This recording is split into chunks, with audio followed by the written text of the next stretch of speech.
ગઈકાલે લગભગ 5 વાગ્યાની આજુબાજુ એક વેપારી કારખાનેદાર હતા, સામાજિક અગ્રણી.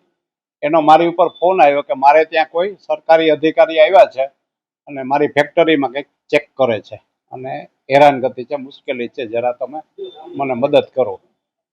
એટલે ભાઈને મેં કીધું કે તમારી યારે જે કોઈ છે અધિકારી એને ફોન આપો. એટલે એને મેં કીધું કે ભાઈ આ ભાઈનો જે કંઈ કાયદેસરનો દંડ થતો હોય એ તમે દંડ લઈ લ્યો, બાકી એને હેરાન ન કરતા.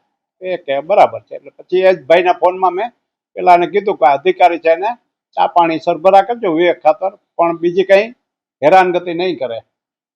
એ પછી 10 મિનિટ પછી એ વેપારીનો મને ફોન આવ્યો કે ભાઈ આ ભાઈએ મારું કામ પતાવી દીધું, 12,000 રૂપિયા મારો દંડ કર્યો અને કામ પતી ગયું. કે બીજું કંઈ દીધું તો કે આ 25,000 લઈ ગયા છે મારી પાસે. એટલે અધિકારીનો મેં નંબર લઈને એને ફોન કર્યો કે ભાઈ આવી રીતના મેં તમને ભલામણ કરી હતી કે દંડ કરજો, પણ બીજું કંઈ હેરાન ન કરતા, તો છતાં તમે આવું કેમ કર્યું? કે મારી ભૂલ થઈ ગઈ, તો એને પૈસા પાછા આપી દો. એટલે ભાઈ એને 10 મિનિટમાં પૈસા પાછા આપી દીધા અને વાત ઇસ્યુ પૂરો થઈ ગયો.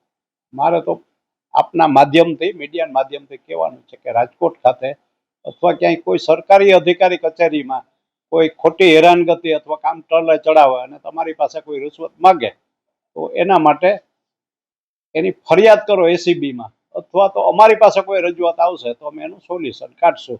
કારણ કે સાચા કામના ખોટા પૈસા કોઈ લઈ જાય એ વ્યાજબી વાત નથી અને એની હું સખત વિરોધમાં છું. એટલે એ વાત હતી અને એ ભાઈ આજે ફરીથી મારી પાસે માફી માંગવા માટે આવ્યા હતા. વેપારી તો બધા ડરે છે એટલે કાર્યવાહી કરવા ન માગે, પણ મને એને આભાર માટે અને તમારો એમ કે આ થઈ ગયું સારું એવું કીધું.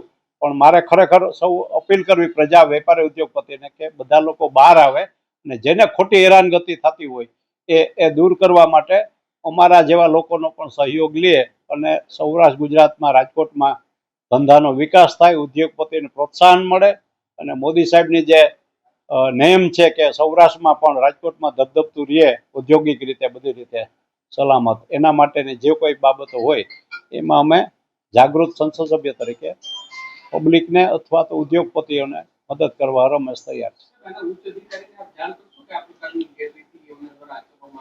હું એમના મિનિસ્ટરને જાણ કરીશ કે ભાઈ આ અધિકારી છે ને આવું કરે છે, તો તમે એના માટે પગલાં લેજો.